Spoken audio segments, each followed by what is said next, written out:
아이러니하게도 이 새 정부에서 지명된 장관 중에서 윤석열 정부에서 위임된 송미래 농식품부 장관이 유일합니다. 참 기막힌 현실이 아닐 수 없는데요. 그럼에도 농업은 농민만의 문제가 아니고 또 쌀을 주식으로 한 모든 국민의 민생 문제이고 식량 안보와 식량 주권 문제이기 때문에 송미령 장관에게 질문하겠습니다. 27일 날 민주당 농해수위원들하고 당정비 하셨죠? 예, 그렇습니다. 네, 언론 보도 보니까 윤석열 정부 때 추진했던 농망사법 이것을 다시 추진하겠다 이렇게 말씀하셨는데요. 윤석열 정부 때 추진했던 농업사법과 27일 날 합의한 농업사법 어떻게 차이가 있나요? 그 전 정부에서 했던 농업사법 같은 경우에 특히 양곡법을 중심으로 하면 네, 조금만 짧게 해주십시오. 사후적으로 남는 쌀을 사라라는 것이 주된 내용이었습니다. 그래서 이번에는 사전적으로 네. 대책을 해서 남는 쌀이 아예 없는 상황을 만들겠다라는 것이 핵심적인 내용 변화입니다. 그러면 남는 쌀이 없도록 하면 양곡법이 필요가 없겠네요. 아닙니다. 그래서 필요한 겁니다. 자, 사전적 수급 관리 말씀하셨는데 네. 벼 재배 면적 감축 말하는 거죠? 네, 그렇습니다. 논타작물 재배를 네. 말씀드리는 겁니다. 전략작물 인센티브도 이야기하셨는데 네. 지금 전략작물 인센티브가 전략작물 직불금 말씀하시는 거죠?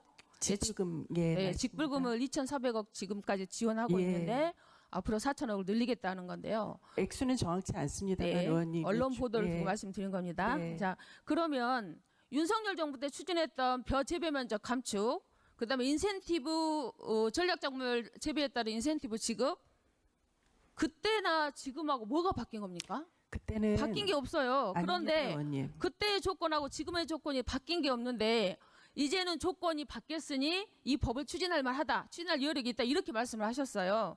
저는 도저히 이해가 안 되는데 뭐가 바뀌었는지 잘 예, 모르겠습니다. 의원님. 전 정부에서는 그 남는 쌀을 줄일 수 있을 만큼 그러니까 수급 관리에 도달할 만큼 충분한 인센티브가 되지 못했다는 네. 말씀입니다. 그래서 조금 더 두텁게 지원을 해야만 그러니까 근본적으로는 벼 타작물을, 재배 면적 예. 감축을 유지하겠다.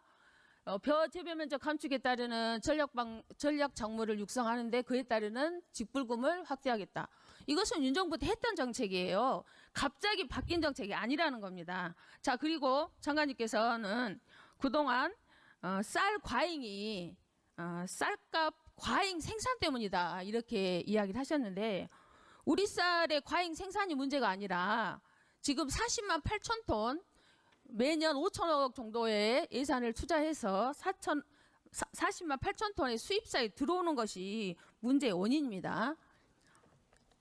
그런데 지금 윤 정부에서 8만 헥타를 감축하겠다고 했습니다. 그런데 그 8만 헥타 감축량은 41만 톤 정도 됩니다. 그러면 수입쌀 40만 8천 톤과 딱 맞아떨어지는 거예요. 결국은 수입쌀을 지키기 위해서 우리 쌀 생산을 줄이겠다. 이렇게 생각될 수밖에 없고 결국은 농민들에게는 경작권을 침해하고 식량 안보와 식량 위기를 저장하는 그리고 쌀 감산 정책이라밖에 볼 수가 없습니다. 그래서 농민들이 그동안 이것이 윤석열 정부의 내란 농정이다. 이 대표 정책이다. 이렇게 이야기를 했습니다. 그런데 여전히 그 정책을 그대로 하겠다는 겁니다. 윤석열 정부의 장관이 이재명 정부의 장관이 되어서 윤석열 정부에 했던 벼 재배 면적 감축과 전략작물 확대 그리고 수입쌀 40만 8천 톤 그대로 수입 이렇게 하겠다는 것은 내란 농정의 연장 아닙니까? 의원님, 그것은 이렇게 생각해 주시면 될 것 같습니다. 이전 정부에서 그 전략작물 직급으로 할 수 있었던 그 규모와 작물의 한정성이 있었습니다. 그러니까 농가들 입장에서는 쌀을 재배하는 것보다 다른 작물로 넘어가는 장관님, 게 쉽지 않은 여건이었거든요. 장관님, 예. 지금 문재인 정부나 윤석열 정부 때 식량 자급률을 정부에서 목표로 똑같습니다. 식량 자급률 목표를 98%로 하겠다 했습니다. 그러나 지금 최근 5년 평균은 94%에 불과합니다. 벼 재배 면적도 그동안 해마다 줄여와가지고 지금 69만 헥타 정도 됩니다. 감사원에서도 69만 헥타는 유지해야 된다고 그렇게 말했습니다. 그런데 지금 8만 헥타를 줄이겠다는 것은 전체 면적이 11%를 줄이는 거죠. 그렇게 되면 61만 헥타가 됩니다. 그렇게 되면 지금 식량 자급률이 94% 정도, 평균 94%인데 이 식량 자급률이 4%로 줄어드는 거예요. 그러면 정부가 문재인 정부하고 윤석열 정부가 세웠던 식량 자급률의 목표가 98%였는데 거기에는 턱없이 모자란 겁니다. 그리고 이재명 정부에서는 식량 자급률을, 식량 주권을 국가의 안보로 인식하고 식량 자급률을 더 확대하겠다는 그런 정책을 폈습니다. 맞습니다. 그런데 지금 정책이 거꾸로 가고 있는 거 아닙니까? 아닙니다, 주장은 그렇게 하고 의원님. 있지만 정책은 거꾸로 가고 있습니다. 의원님 그렇지 않습니다. 윤석열 정부 때 했던 정책을 그대로 하겠다는 거 아닙니까? 아닙니다, 의원님. 근본적으로 다릅니다. 그러니까, 다르다는 것에 도저히 납득이 안 간다는 아니요, 거예요. 의원님. 어떤 것이 다르죠? 그러니까 의원님, 지금 추진하고 있는 정책하고 지금 앞으로 하겠다는 정책이 무슨 차이가 있냐는 말이에요. 그러니까 우리 식량이 쌀만 있는 게 아니잖아요, 의원님. 그러니까 지금 우리가 식량 자급률을 높이기 위해서는 다른 수입하는 다른 식량 작물을 우리가 재배하고 제가 시간이 쌀은 남는 없습니다. 쌀을 시간이 드리는 없기 게 맞지 때문에 않겠습니까? 자, 지금 추진하고 있는 것은 결국은 벼감산 정책을 통해서 식량 자급률을 위협하고 식량 위기 시기에 식량을 오히려 더 축소하는 방향으로 되어 있습니다. 윤석열 정부의 정책과 이재명 정부의 정책이 다를 수밖에 없는데 저는 그대로 송미령 장관을 위임했다는 것은 이 윤석열 정부의 내란 농정을 그대로 위임하겠다는 것밖에 해석이 되지 않습니다. 확연하게 다릅니다, 아이고. 의원님.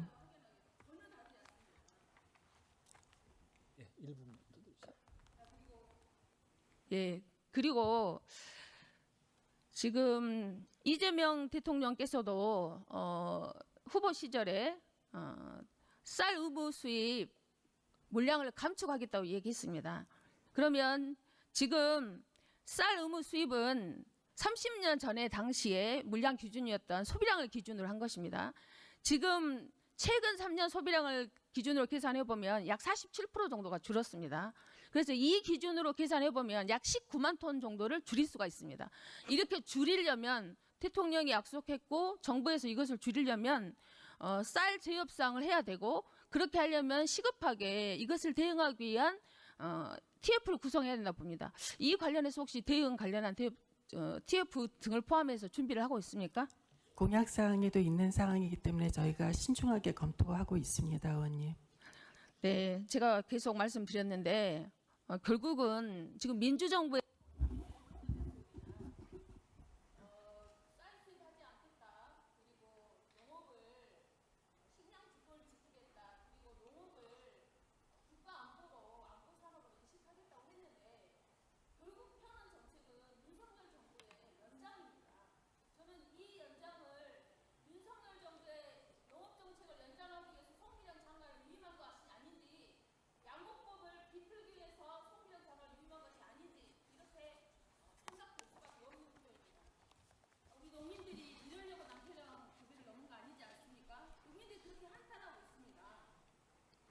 의원님, 예, 마무리해 주시기 바랍니다.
제가 좀 말씀드려도 되겠습니까?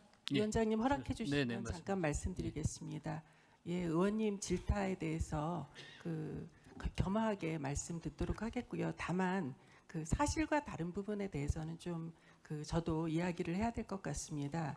이전 정부의 양국관리법이 우려했던 점은 정부가 사전에 수급 조절을 하는데 충분한 예산 투자가 뒷받침되지 않는 상태에서 남는 쌀을 정부가 다 사겠다라고 하는 것은 재정도 낭비가 될 뿐만 아니라 우리 농가들 입장에서는 별다른 대안도 없이 다른 작물을 재배할 수가 없는데 쌀 생산할 수밖에 없는 상황입니다. 그러면 쌀이 남고 쌀 가격은 떨어집니다. 쌀 가격도 떨어지고 국가의 재정 부담도 크게 되는 그런 법을 농식품부 장관이 찬성할 수는 없지 않습니까? 그 부분에 대해서 말씀을 드렸던 거고, 지금 우리 정부에서는 사전에 수급 조절에 대해서 뜻을 같이 하기 때문에 지금은 이제 양곡관리법을 할 수 있는 여건이 되었다라는 말씀을 드리는 것입니다. 예, 이렇게 되면 예, 식량안보도 오히려 강화할 수 있다라는 점을 감안해 주시기 부탁드리겠습니다. 최선을 다하겠습니다. 예, 잘 알겠습니다. 예, 의원님 고생하셨습니다. 예, 추가 질의 때 또 해주시기 바랍니다.